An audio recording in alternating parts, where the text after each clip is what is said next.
Good afternoon. Welcome to my channel, Jijali TV. I-tutorial ko yung paano ko gumawa ng chamber. Chamber lang muna. At bago ko simulan, magpa-apoy tayo. Ito yung chamber ko. Ito yung ordinary. Ito yung anti-liyab. At ating lang pong papuyin. Bubuksan natin. Kailangan may stock doon ng langis. Dito. Hindi mo natin linisan.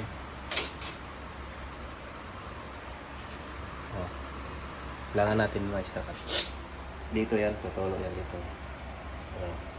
Tutulo yan. Punta yan doon. Yun. Nagkaroon na. Oops.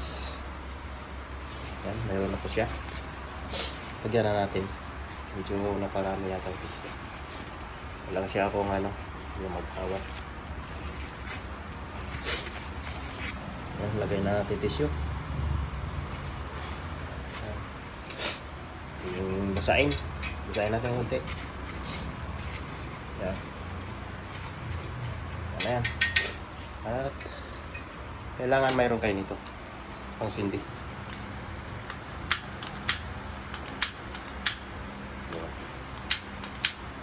Yan. Ito yung paano sindihan yung ating kalan.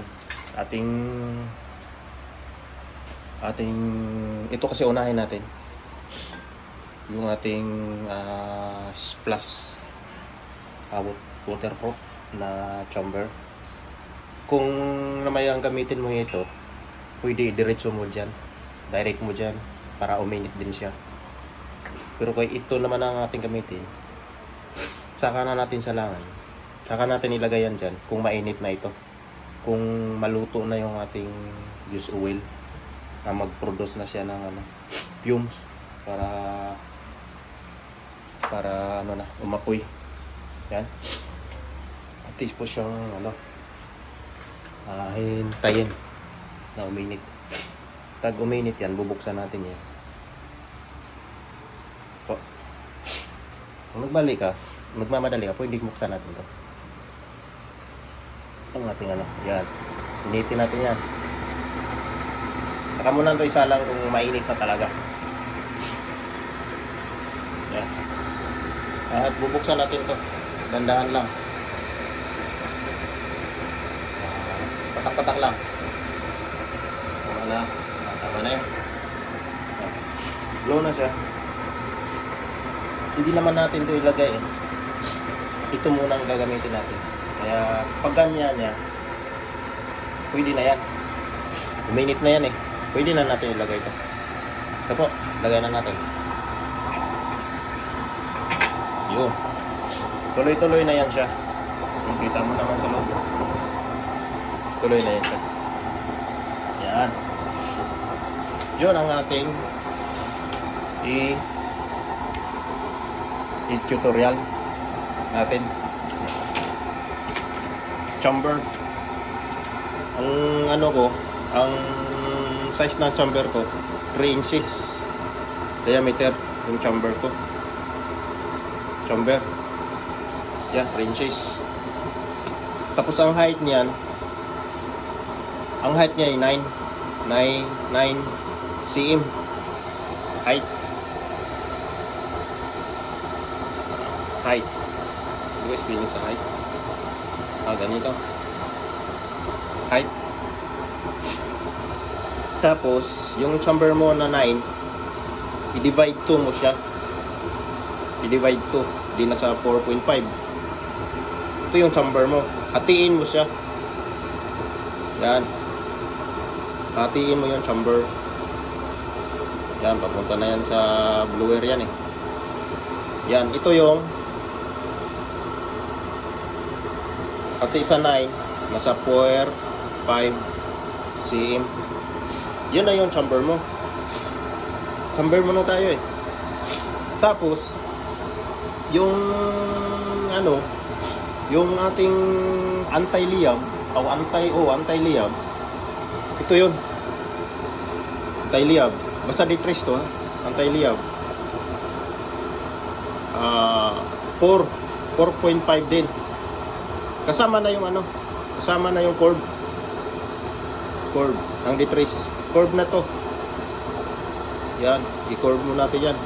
Magandang pagkano Yan, curve. Itong curve, dapat nasa ano to siya. Ang butas nito, ano na siya, nasa 5 cm. 5 cm, dapat 5 cm to siya. Ito 5 cm. Yan. Dapat 5 cm yan. Yan. Tapos, yan. Ang payong natin, ating lagyan na natin dyan payong. Ito, halimbawa ito. Payong. Yung pinaka-cap niya. Pinaka-cap, 5 cm. Nasa, ang nilagay ko dito, nasa 7.5. 7.5 ang itong cap. Itong cap sa side dito ha.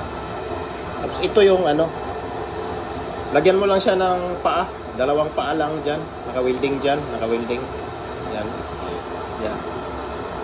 Tapos mag-cutting ka ng ano, another chamber yung ganito.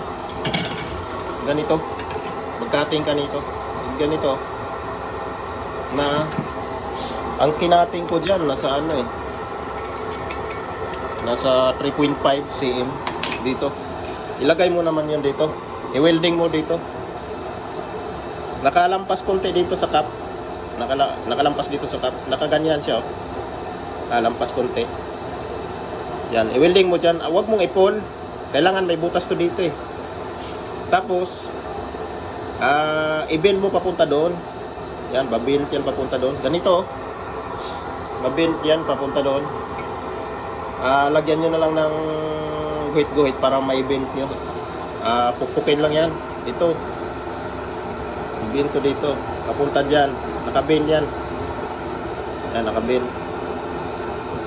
Yan. May butas yan. Ito, mayroon. Ito ang cap na to. Pagkatapos nyan, maglagay kayo ng mga 2 cm dito, 2 cm guide to, pinaka-guide para paglagay nyo mailagay agad doon sa dito yun, itakip natin yan diyan. Ito na yun. Paglagay mo dyan, naka-welding yan dyan, welding. Ito yung pinakatakip yan, 5 cm tong butas ha. Ito dito, yung curve na yan. That's, ito yung ano. Pag apo ng tubig, diretso yan dito. Paglagay ng tubig yan, diretso yan dito. May butas dito yan Hindi ko naman pinupol weld yan. May butas yan dito. Spot lang yan dyan. Ganyan lang yung aking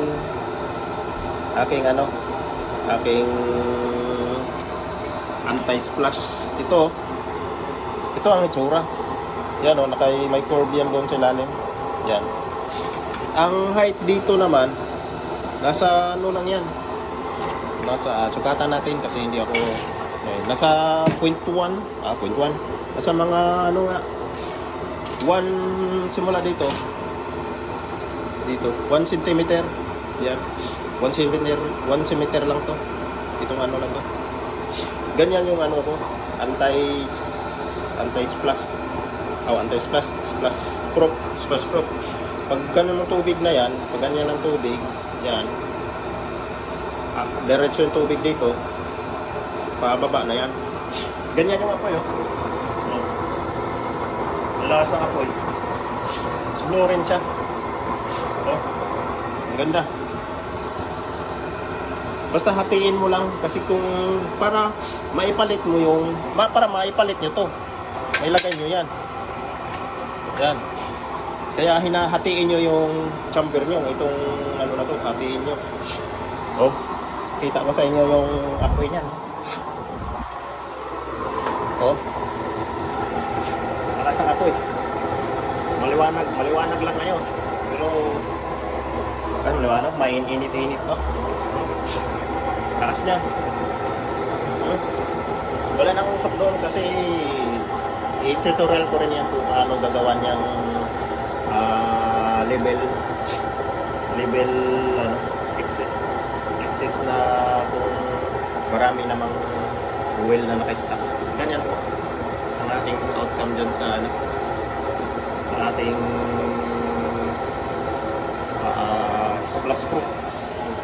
Ganyan lang po. Tapos yung ano, tanggalin ko lang. Tanggalin ko muna lang. Yun, wala tayong pang ano ha. Kunin ko.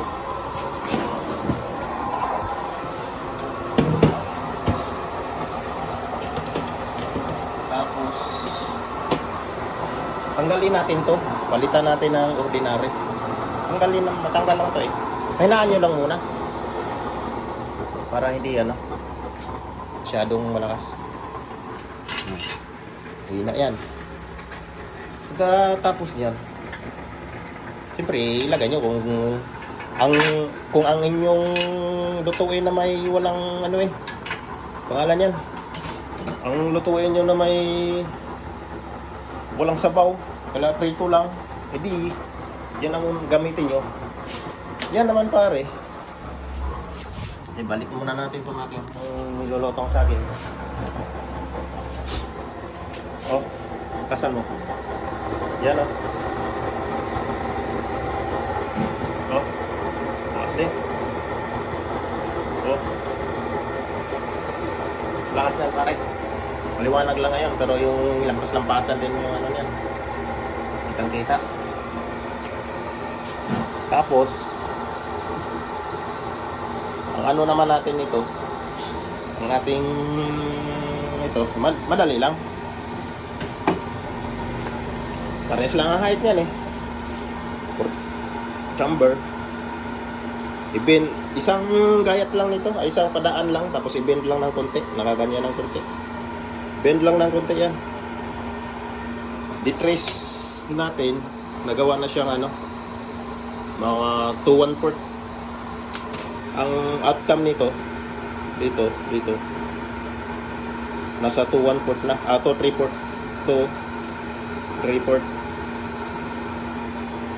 dati siyang trace 3/4 na siya. Tapos magkating kayo ng 2 cm na pang sinturon niya, pang guide. Ito na yung pang ano niya, guide. 2 cm yan, 2 cm. Ito yun oh, yan, para maidiretso, maipalit mo doon. Papalitan to. Palit-palit kasi. Kung gusto mo eh, kagaya niyan, kung gusto nyo may sabaw, walang sabaw, hindi yan ang gamitin nyo. Kung may sabaw, hindi palitan natin. Palitan natin to. Oh, wala na palang langis oh. Pero lakas pa din ano. Ang langis yan. Ubus na doon. Puro. Wala pang langis yan. May lakas na. Tanggalin natin to. Saan ba yung aking ngayon? Yun pare. Tanggalin natin to. Baka magkamali tayo eh. Madampot natin yung mainit. Tablot na naman. Doon. Ilagay natin to. Oh. Maganda. Ang kagandahan yan, lutong-luto yung langis. Oh. Lutong-luto yung langis. Yan. Talagang ang fumes. Sinusunog lahat. Wala nang amoy. Yan po. Yan po ang ating tutorial sa ating antay-apaw. Yan pong aking ito na po siya oh. May butas yan dyan. May butas ko dito. Ito kalahati.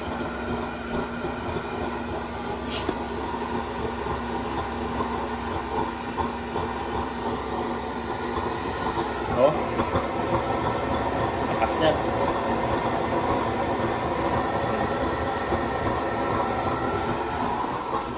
Bigyan natin ang ating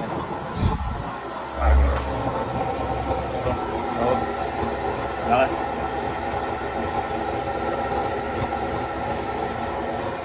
Ako, maraming salamat. At sana po para sa ano po to? Para sa mga beginners na gumagawa ng pang personal, mga beginners, para po mas madali. At kagandahan nito, yun yung madaling linisan, matanggal ito. Mainit, bakit mainit? Nalagay ito. Matanggal ito. At malinisan nyo na agad. Ito, ditanggal kasi lahat. At malinisan nyo na. Linis. Madaling linisan. Wala ka ng ibang aparato pa na ilagay-ilagay. Bilis lang. Madali lang, oh. Blue na blue. Ganahan nito. Blue na blue. Oh. Yan ang gandahan niya, no? Parang silid. Mas magandang may ganyan, no? Gusto ko nga kaya natin ang kunting tubig.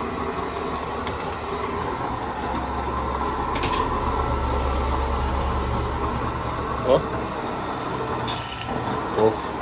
Agas na yun. Nagkuman kasi dapat damihan. Marami na yan, oh. Patak-patak. Oh. Marami na yan, oh. Iba naman yung buhusan. Kasi pag binubuhusan mo kahit hindi naman buhos yung apaw nagpaapaw. Kunti-kunti din yan kasi nandyan ka naman nakabantay. Mamamatay talaga pag binuhusan mo lahat yan. Oh. Kaya yan yung antay-apaw ko. Okay na yan kaysa wala talagang prevent, walang safety. Okay na yan. Tapos mayroon na tayong ayos na maganda pa, oh. Wala akong may-ari nito. Taga Batangas, dalhin ko pa to sa Batangas. Diyan yung natin, oh. Wala na uso. Ayos na. Maraming salamat po. Ito po ay para sa mga beginners, para mapapadali sila. Yung nozzle dyan, yung nozzle, ko rin yun. Tutorial. Magandang salamat. Salamat sa subscribe. Thank you. Bye-bye.